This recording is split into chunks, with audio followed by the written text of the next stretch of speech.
students are often keen to exercise their rights, but recently there has been an interesting twist. Some in India are talking about their right to cheat in university exams.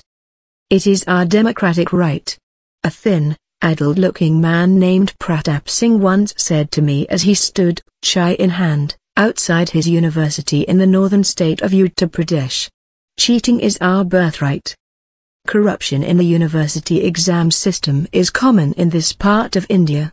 The rich can bribe their way to examination success. There's even a whole subset of the youth population who are brokers between desperate students and avaricious administrators. Then there's another class of student altogether, who are so well known locally, so renowned for their political links, invigilators dare not touch them.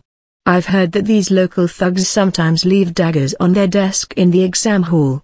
It's a sign to invigilators, leave me alone. Or else. So if those with money or political influence can cheat, poorer students ask, why shouldn't they? They make other arguments too. When I was working in western Uttar Pradesh, Singh ushered me into the bowels of a smoky canteen in the middle of his campus. Kicking a stray dog off a chair, he took out a packet of cigarettes. India's university system is in crisis, he began, lighting up and blowing the smoke towards the ceiling. Cheating happens at every level. Students bribe to get admission and good results. Research students get professors to write their dissertations. And the professors cheat too, publishing articles in bogus journals.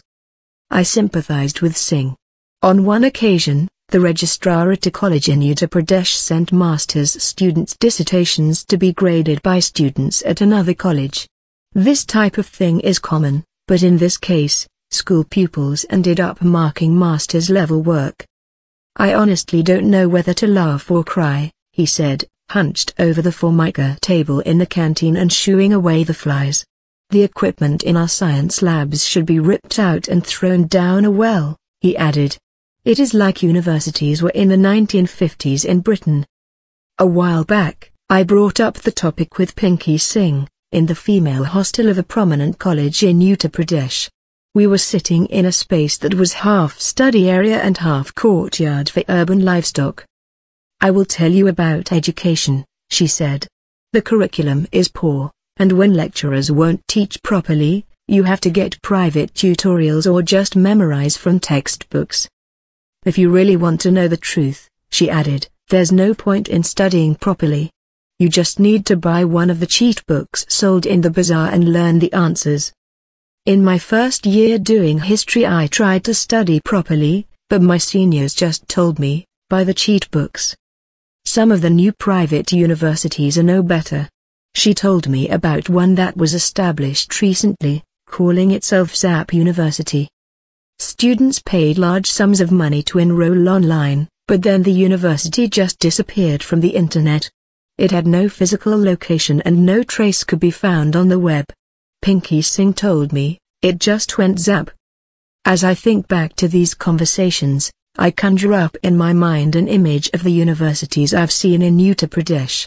Etched in my memory are moldering books, leaky hostels and bare lawns. And then I remember the signs of opulence that surround some of this decay. The expensive SUVs and three-story houses of the principals, the fancy shopping malls and the few universities in the region that are genuinely offering world-class education, their flashy signboards and glass fronts mocking the ordinary colleges. The question is, what's the solution? When pro-cheating rallies were held in Uttar Pradesh in the early 1990s, the state's chief minister gave in to demands and repealed an anti-copying act. He actually allowed students to cheat.